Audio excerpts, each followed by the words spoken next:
विश्व कला भोजन रथ द्वारा राम मंदिर प्राण प्रतिष्ठा के उपलक्ष्य में 8 दिवसीय श्रीमद् भागवत ज्ञान कथा का आयोजन बनारस रेल इंजन कारखाना बरेका में आयोजित किया गया, जिसकी एक झलक प्रस्तुत है। वह इस अवसर पर कथावाचिका सुदीक्षा कृष्णा से विशाल चौरसिया ने किया वार्तालाप।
ठाकुर तुम मेरे स्वामी रक्षक तुम मेरे, अपने हाथ उठाओ अपनी शरण लगाओ, द्वार पड़ा तेरे ओम जय जगदीश हरे, विषय विकार मिटाओ पाप भक्ति बढ़ाओ, हरे स्वामी जय जगदीश हरे, भक्त जनों के। अब अपना परिचय दीजिए। मैं मनीषा झा, विश्व कला भोजन रथ की अध्यक्ष। सबको प्रणाम। हर हर महादेव, जय जय श्री राम। किस प्रकार का आयोजन किया गया है? ये जैसे राम मंदिर का प्राण प्रतिष्ठा होने वाला है 22 जनवरी को, उसी उपलक्ष्य में मैं 15 तारीख से 22 तारीख तक ये मतलब करवाया है। मैं सबसे यही निवेदन करती हूँ कि सब अपने अपने घर में दिए जलाएं, उत्सव मनाएं, धर्म की जय हो, अधर्म का नाश हो, सब खुशियाँ मनाएं। मैं सबसे यही निवेदन करती हूँ। नमस्कार, तिरंगा एसी न्यूज में आपका स्वागत है। 22 जनवरी श्री राम लला हो रहे हैं अयोध्या में अपने जन्मस्थली और बन रहे भव्य राम मंदिर, जिसके लिए ना जाने कितनी कुर्बानियां हुई। इतिहास में सारे लोगों का नाम भी दर्ज नहीं हो पाएगा। किन किन लोगों ने क्या क्या त्याग किया, किन की जाने गई, लेकिन लगभग 450-500 वर्षों की लड़ाई के बाद पुनः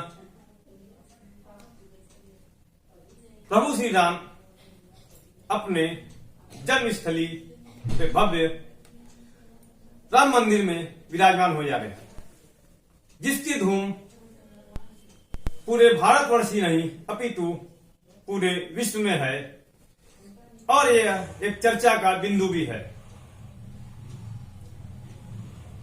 धार्मिक आयोजन व हमारे धार्मिक गुरुओं द्वारा जो प्रयास रहा वो भी सफल रहा और धर्म गुरुओं की एक अपील भी है खासकर भारतवंशियों से, या जो जहां पे हिंदू है, राम को अपना आदर्श मानता है, प्रभु मानता है, ईश्वर मानता है, उस दिन अपने घर में दीपक जलाए, दीपावली जैसा उत्सव मनाए।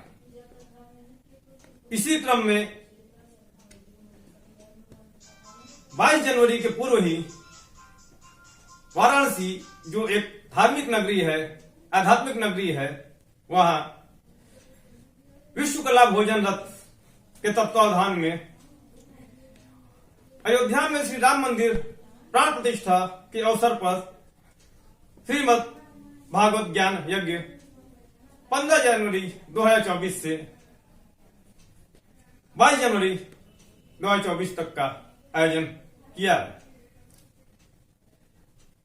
जिसमें विश्वकला भोजन रथ के सचिव मनोज झा, अध्यक्ष मनीषा झा, धर्मेंद्र कुमार पांडे, सुशील विश्वकर्मा, प्रणय झा व अन्य लोगों के सहयोग से आयोजित किया गया है, जिसमें कथा वाचिका अपने सहयोगियों के साथ वृंदावन से वाराणसी पधारी हैं। तो आपको मुलाकात करा रहे हैं कथावाचिका सुदीक्षा कृष्णा जी से, जो वाराणसी में श्रीमद् भागवत ज्ञान यज्ञ में अपने ज्ञान को आपसे बांट रही हैं। तो आप मुलाकात करा रहे हैं कथावाचिका सुदीक्षा कृष्णा जी से। सुदीक्षा जी, आपका चैनल में बहुत बहुत स्वागत है। राधे राधे आप सभी को एवं इस चैनल से जुड़े आप सभी देशवासियों को मेरा श्रद्धाम वृंदावन से मैं सुदीक्षा कृष्णा आप सभी को बहुत बहुत राधे राधे प्रणाम। जय श्री कृष्ण। आपकी उम्र देख के नहीं लगता है कि आपको इतना ज्ञान होगा, लेकिन जिस हिसाब से आप कथा का वाचन कर रही हैं, उससे यह लगता है कि कोई ज्ञान किसी उम्र का मोहताज नहीं होता। सुदीक्षा जी, आप ये ज्ञान, ये शिक्षा, ये दीक्षा किस गुरु से, किस संस्था द्वारा ली है, थोड़ा इसके विषय में बताइए। जी, मेरे गुरु जी का नाम श्री सालिग्राम कुट्टी वाले महाराज जी श्री राम कृपाल दास जी महाराज है। मैं उनकी शिष्या हूँ। कितने वर्षों पूर्व से आप इस प्रकार की शिक्षा ले रही हैं अपने गुरु जी से?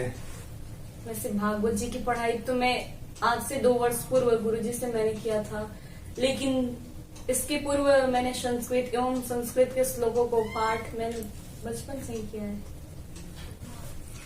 आज के परिवेश में जिस प्रकार की शिक्षा का माहौल चल रहा है, जो अंग्रेजी जानता है, जो अंग्रेजी बोल लेता है, उसको समाज एक उच्च कोटि का व्यक्ति मानती है। सभी यही चाह रहे हैं कि हमारे बच्चे अंग्रेजी स्कूल पढ़ें, अंग्रेजी का ज्ञान ले और अंग्रेजी भाषा, इंग्लिश भाषा, एंग्लो भाषा में बोलचाल करें। क्या आपके हिसाब से कितना सही है सिर्फ अंग्रेजी का या इस प्रकार की शिक्षा का होना? अंग्रेजी बोलना या जानना गलत नहीं, ये तो एक भाषा है और भाषा का ज्ञान तो सब चीज का होना चाहिए, लेकिन अंग्रेजी को अपने ऊपर हावी कर लेना और इसमें ये भूल जाना कि हिंदी हमारी मातृभाषा है या हिंदी हमारी राज्य भाषा है, ये गलत है। लोग समझते हैं कि इंग्लिश आ गया तो कई लोग ऐसे होते हैं, यदि गली के कुछ मेंबर्स भी बन जाए या फिर कुछ वार्ड कमिश्नर कुछ भी बन जाए तो वो हिंदी को भूल करके इंग्लिश में भाषण देना स्टार्ट कर देते हैं। वो उसको अपनी एक ग्रेटनेस उससे फील कराते हैं, बट दिस इज रॉन्ग। ऐसा नहीं है कि जो इंग्लिश जानता है या फिर जो हिंदी जानता है वो उनसे कम है या फिर जो इंग्लिश जानता है वो ज्यादा बड़ा, वो बहुत ज्यादा महान है, ऐसा कुछ नहीं है। अंग्रेजी को अपने ऊपर हावी कर लेना ये गलत है। हमारे शास्त्रों की भाषा संस्कृत बताई गई है, लेकिन जो आज के परिवेश में भाषाओं का और स्कूली शिक्षा में जो इन चीजों का सामंजस्य होना चाहिए, कहीं ना कहीं ये सामंजस्य दिखाई नहीं दे रहा है। और अपने धर्म के बारे में ही लोगों को ठीक से पता नहीं है या जानकारी करना नहीं चाह रहे हैं। इसका आपको क्या दुष्प्रभाव लग रहा है समाज के प्रति? हाँ, जो ये स्कूल है, जैसे मतलब कॉन्वेंट स्कूल होते हैं तो उनमें स्कूली शिक्षा में अंग्रेजी ज्यादा होता है, लेकिन जैसे वो जो आरएसएस का स्कूल है, सरस्वती विद्या मंदिर, मैं इस स्कूल के स्टूडेंट रह चुकी हूँ, मैंने इस स्कूल से पढ़ाई किया है, तो इसमें भारतीय सभ्यता को दिखाया जाता है, संस्कृति को दिखाया जाता है, हमारे भारत की संस्कृति और सभ्यता को दर्शाया जाता है। तो कुछ ना कुछ मेरे जीवन में उनका भी प्रभाव पड़ा है।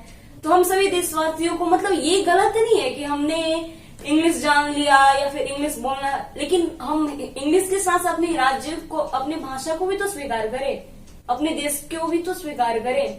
अंग्रेजी सभ्यता जो है, अंग्रेज जो है वो वृंदावन में आकर के हमारी कल्चर को अपना रहे हैं, लेकिन हम वेस्टर्न कल्चर को अपना रहे हैं, ये गलत है।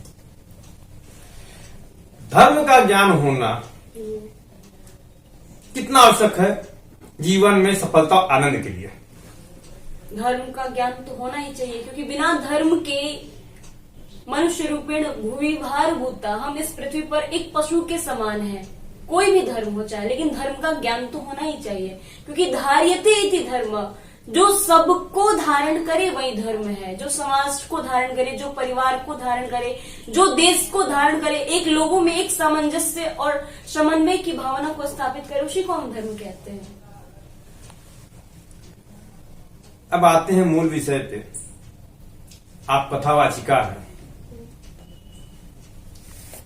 राम मंदिर निर्माण को लेके ये कथा हो रही है, प्राण प्रतिष्ठा को लेकर हो रही है, तो राम के विषय में कुछ बताइए। राम के विषय में तो ये जनमानस जानता है, रामो विग्रहवान धर्म, राम हमारे धर्म के विग्रह है, साक्षात मूर्तिमान है, एक आदर्श पुरुष है। उनके चरित्र से हमें बहुत कुछ सीखने को मिलता है। राम जी ने सिखाया कि भाई के साथ प्रेम कैसा होना चाहिए, बहन के साथ स्नेह कैसा होना चाहिए, पिता के प्रति व्यवहार कैसा होना चाहिए, स्त्री के प्रति आदर कैसा होना चाहिए, शत्रु के साथ भी हमें कैसा व्यवहार करना चाहिए। उन्होंने तो विभीषण जैसे शत्रु के भाई को भी अपना बनाया।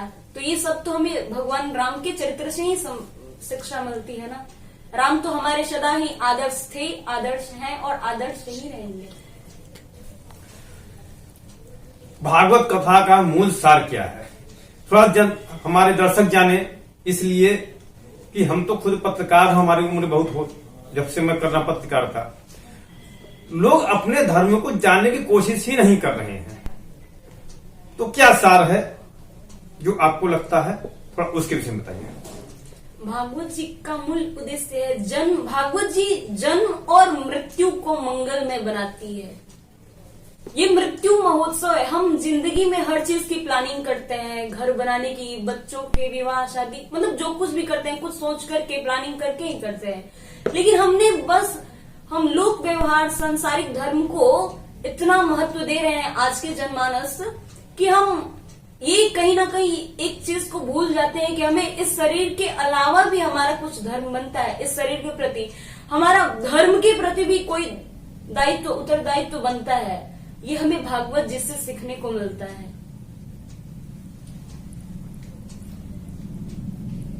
राम मंदिर के विषय में चर्चा जोरों पर है।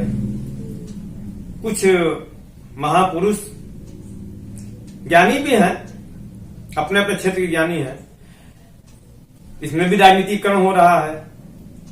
कुछ लोग पहले कह रहे थे कि हमको उस कार्यक्रम में बुलाया नहीं जा रहा है, कुछ को बुलाया भी गया है तो वो जाने से इनकार कर रहे हैं। कहीं न कहीं कारण है। क्या आपको लगता है कि इतने पुराने जो विषय थे, जिसके लिए कितनी कुर्बानियां हुई, इस प्रकार का विरोध होना चाहिए, या उनको स्वयं ज्ञान नहीं है कि किसी शुभ कार्य का विरोध करना चाहिए नहीं करना चाहिए, कोई भी शुभ कार्य हो उसमें रोक या अड़ंगा नहीं लगाना चाहिए, तो आप क्या कहती हैं इस विषय पे? सबसे पहले तो ये कि धर्म में किसी राजनीति को नहीं चलना चाहिए। धर्म राजनीति से बिल्कुल अलग है। धर्म नीति में राजनीति का हस्तक्षेप नहीं होना चाहिए, बल्कि राजनीति में धर्म का हस्तक्षेप जरूरी है। तो किन्हीं लोगों का ये सोचना कि मुझे निमंत्रण मिला ना मिला, मैं जाऊं या ना जाऊं, ये तो उनके स्वयं की भावना है, उनकी जैसी इच्छा। लेकिन धर्म जो है वो सबसे परे है और सबके लिए है। राम तो सबके है, ऐसा थोड़ी है कि हमारे हैं आपके नहीं है, वो सभी के हैं, जनमानस के हैं। तो राजनीति को 22 जनवरी तो ये स्वर्णिम पल, ये 500 वर्षों का इंतजार है हमारा। तो जो लोग भी ऐसा सोचते हैं उन्हें इस बात का ख्याल तो रखना ही चाहिए कि 500 वर्षों में हम कितने भाग्यशाली हैं कि हमें इस मौका का दर्शन करने का सुअवसर प्राप्त हुआ, हम इसके गवाह बने। तो अभी के लिए राजनीति को भूल करके हमें अयोध्या का और भगवान राम के बारे में सोचना चाहिए। राजनीति को आप इस तरफ ही साइड कर दो कुछ के लिए। धर्म की हानि के लिए हिंदुओं को आप कितना दोषी मानती हैं? क्योंकि रामायण, रामचरितमानस, अन्य ग्रंथों में जो जिक्र है उसमें किसी अन्य धर्म का बहुत ज्यादा उल्लेख नहीं है। जिनका आजकल विरोध होता है उसने तोड़ा था, उसने तोड़ा था। तो हिंदुओं का कितना दोष मानती हैं? धर्म के जो हमें लगता है कि कहीं ना कहीं कुछ न कुछ अज्ञानता लोगों में आ गई है, तो मैं हिंदुओं का कितना दोष है? धर्म में पहले तो ये भागवत जी में आपने जो कहा कि ये शास्त्रों में ऐसा नहीं वर्णन है कि ये हिंदू धर्म है, क्योंकि हिंदू जो है वो सबसे प्राचीन धर्म है, ये सनातन धर्म है। विश्व में इससे पुराना कोई धर्म नहीं है। और मेन बात तो ये जो जैसे मतलब मंदिरों पर आक्रमण किए गए, पहले जो सारे मंदिर हिंदुओं के ही थे, मोहम्मद गजनी, मोहम्मद गौरी इत्यादि जो भी लुटेरे आए उन्होंने भारत पर मंदिरों पर आक्रमण किया। ये तो कहीं ना कहीं हमारे अंदर की कमी के बारे, क्योंकि जब अंग्रेजों ने एक नीति अपनाई, डिवाइन एंड रूल, फूट डालो और राज्य करो। मतलब हम हिंदुस्तानियों की कमजोरी एक थी कि हम आपस में सहमत नहीं थे, तो उसी का फायदा अन्य लोगों ने उठाया, बाहर वाले लोगों ने उठाया, और हमारे अंदर ये एक हमारी कमी है। अभी आपकी मुलाकात हो रही थी श्री कृष्णा जी से। धर्म सिर्फ गेरुआ वस्त्र धारण करने से नहीं आता, ऐसा हमारे महापुरुष लोग कहते हैं। धर्म को, ज्ञान को जब तक आत्म अपने हृदय में आत्मसात नहीं करेंगे तब तक नहीं आएगा। उत्सव के समय कभी भी हो, क्या विघ्न डालना जरूरी है? या उसका आप विघ्न नहीं भी डाल पा रहे हैं, नहीं डालना भी चाहते हैं, आप शामिल भले मत होइए, विरोध भी मत करिए। आपकी अपनी इच्छा है, कोई जरूरी नहीं है कि आप उस चीज को माने, लेकिन न मानने का मतलब यह नहीं है कि हम उसका विरोध करें। मैं भागवत कथा आयोजन के लिए विश्वकला भोजन रथ संस्था को धन्यवाद देता हूं। उम्मीद करता हूं कि आप ऐसे ही जनमानस की सेवा करते रहेंगे। आप सभी को शुभकामनाएं, उज्जवल भविष्य, आनंदमय जीवन के लिए। नमस्कार, जय हिंद, जय तिरंगा।